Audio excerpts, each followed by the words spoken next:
नमस्कार, स्वागत है साहित्यिक झरोका चैनल पर। आज हम करेंगे चंद्रगुप्त नाटक में ऐतिहासिकता। देखिए, सबसे पहले तो मैं आपको बताऊं कि चंद्रगुप्त नाटक पर मैं कुछ और भी वीडियो बना चुकी हूं।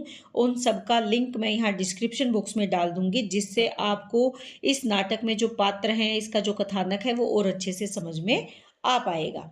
लेकिन आज हम जो प्रश्न कर रहे हैं वो ऐतिहासिकता का कर रहे हैं। देखिए, किसी भी नाटक में ऐतिहासिकता को जानने का अभिप्राय क्या है कि इसमें जो इतिहास के घटनाक्रम या पात्र लिए गए हैं, क्या वो उपयुक्त है या नहीं है। और जयशंकर प्रसाद जी का ये नाटक है जो अपनी इसी विशेष लेखन शैली के लिए जाने जाते हैं। उन्होंने अपने नाटकों में, अपनी कहानियों में बहुत से ऐसे ऐतिहासिक ऐतिहासिक घटनाक्रम या इतिहास के पात्रों को लिया है, जो जिनके माध्यम से इन्होंने वर्तमान परिस्थितियों को या वर्तमान लोगों को सचेत करने का प्रयास किया है। तो आइए देखते हैं इस नाटक में ऐतिहासिकता का क्या समावेश किया है। सबसे पहले हम इसकी प्रस्तावना या भूमिका लिखेंगे, जिसमें आप बताएंगे कि जयशंकर प्रसाद हिंदी नाट्य साहित्य के प्रमुख स्तंभ हैं। उनके ऐतिहासिक नाटकों में चंद्रगुप्त विशेष स्थान रखता है। यह नाटक ईसा पूर्व 327 से 305 तक के लगभग 22 वर्षों की महत्वपूर्ण घटनाओं को अपने में समेटता है। इसमें मगध के नंदवंश का पतन, भारत पर सिकंदर का आक्रमण और मौर्य साम्राज्य की स्थापना जैसी प्रमुख घटनाओं का चित्रण मिलता है। यह नाटक चंद्रगुप्त मौर्य के जीवन और मौर्य साम्राज्य की स्थापना पर आधारित है। इसमें इतिहास और कल्पना का सुंदर समन्वय दिखाई देता है। तो यहाँ पर जैसा कि जयशंकर प्रसाद जी की लेखन शैली है, इतिहास के साथ साथ किसी भी अपनी लेखन कृति को या रचना कृति को सुंदर बनाने के लिए उन्होंने उसमें कल्पना का समावेश भी किया है, जो उस रचना को या अपनी उनकी जो कृति है उसको और ज़्यादा सार्थकता प्रदान करता है। तो इसको हम कुछ पॉइंटों के माध्यम से यहाँ समझने का प्रयास करेंगे। तो सबसे पहला पॉइंट हम बनाएंगे ऐतिहासिक आधार की प्रामाणिकता। देखिए, नाटक की जो कथा है वो किस पर आधारित है? इतिहास पर। चाणक्य की राजनीतिक प्रतिभा और राष्ट्र निर्माण की भूमिका ऐतिहासिक रूप से सत्य है, यानी ये जो इतिहास में घटनाएं घटित हुई है ये सत्य है। सिकंदर महान के आक्रमण के बाद भी भारतीय राजनीतिक स्थिति का यथार्थ चित्रण किया गया है, यानी जब सिकंदर महान का आक्रमण हुआ उस समय और उसके बाद जो राजनीतिक स्थिति क्या थी उसका इस नाटक में चित्रण किया गया है। इसके साथ साथ नंदवंश का पतन और मौर्य साम्राज्य की जो स्थापना इसमें दिखाई गई है, ये सभी घटनाक्रम इतिहास सम्मत हैं, इतिहास के अनुकूल है, यानी प्रमाणिक इनको कहा जा सकता है। इसके बाद अगर हम दूसरा पॉइंट देखें तो ऐतिहासिक घटनाओं का यथार्थ चित्रण, यानी इतिहास में जो घटनाएं घटित हुई है उनका चित्रण यहाँ पर किया है। जैसे इन्होंने दिखाया है अपने पात्र चंद्रगुप्त के माध्यम से कि उस समय जो चंद्रगुप्त थे उनको अपनी सत्ता प्राप्ति के लिए किस प्रकार से संघर्ष करना पड़ा था। दूसरा, चाणक्य और चंद्रगुप्त का जो संबंध है उसका भी प्रभावशाली और यथार्थ चित्रण इस नाटक में किया गया है। तीसरा, अगर देखें जो उस समय में राजनीतिक षड्यंत्र हो रहे थे और कूटनीतिक तथा सत्ता संघर्ष का भी सजीव चित्रण यहाँ पर इस नाटक की घटनाओं में किया गया है। इसके साथ साथ देखिए, जिस समय में नाटक लिखा गया उस समय में क्या जरूरी थी? राष्ट्रीय एकता के भाव की बहुत ही आवश्यकता थी। अखंड भारत की भावना की बहुत आवश्यकता थी।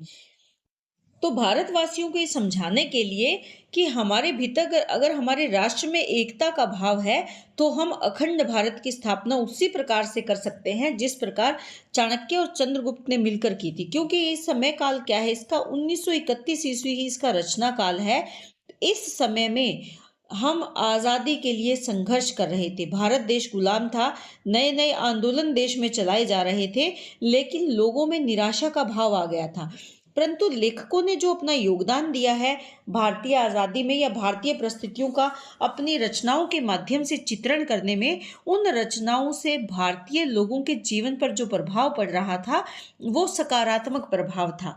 तो लोगों को लगा कि जब चंद्रगुप्त और चाणक्य या उस समय के जब इतनी विपरीत परिस्थितियों में भी जब संघर्ष किया जा सकता है, एक सत्ता परिवर्तन किया जा सकता है, तो वर्तमान समय में क्यों नहीं किया जा सकता?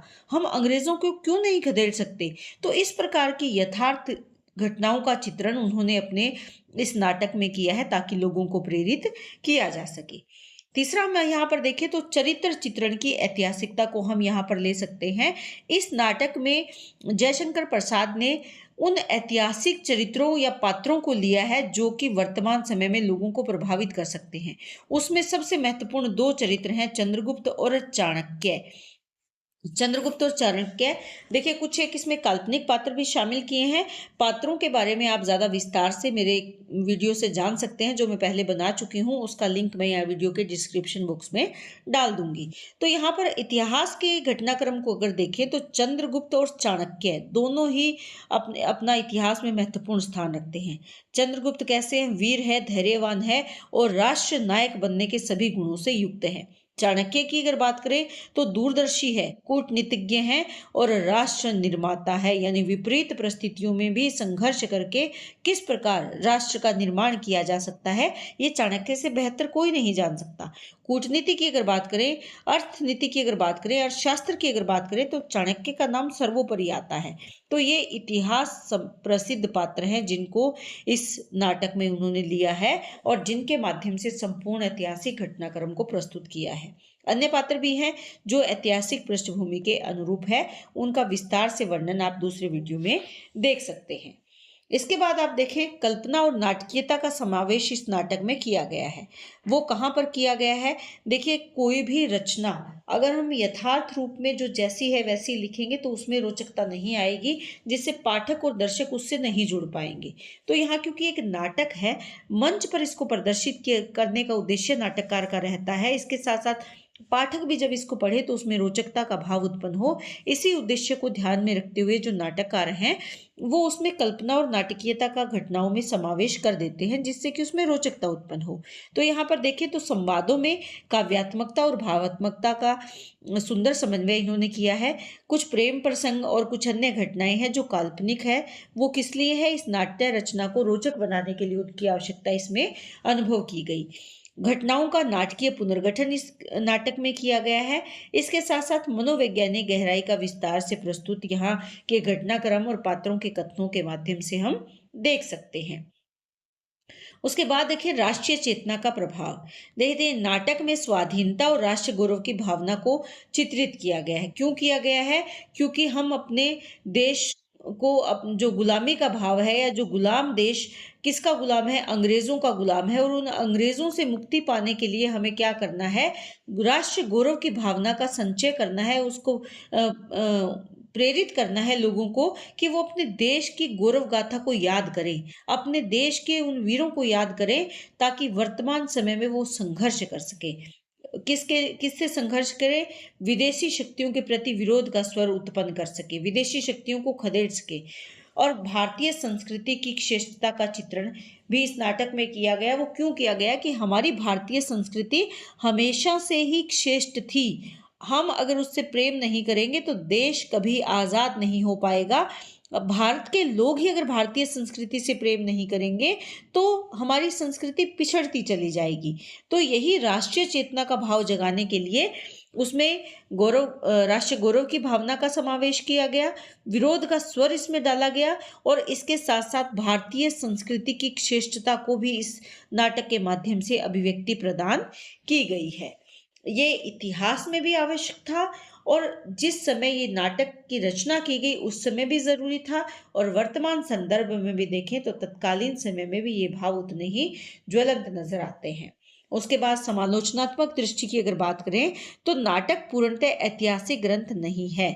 समालोचना का मतलब क्या होता है? जब हम किसी भी रचना की आलोचना करें, उसके अच्छे और बुरे दोनों पक्षों को सामने लेकर आए, तो नाटक पूर्णतः ऐतिहासिक ग्रंथ नहीं है, क्योंकि पात्र भी इसमें ऐतिहासिक है, घटनाक्रम भी ऐतिहासिक है, लेकिन कुछ एक घटनाक्रम है जो नाटकीय जो रूप से परिवर्तन उसमें परिवर्तन हो रहा है, और कुछ एक ऐसे पात्र भी हैं जो काल्पनिक है। तो इसमें तथ्य और कल्पना का संतुलित मिश्रण है। जो तथ्य यानी जो वास्तविकता थी, और जो कल्पना है, दोनों को संतुलित रूप में इस नाटक में प्रस्तुत किया गया है। क्यों किया गया है? नाटक को रोचकता प्रदान करने के लिए।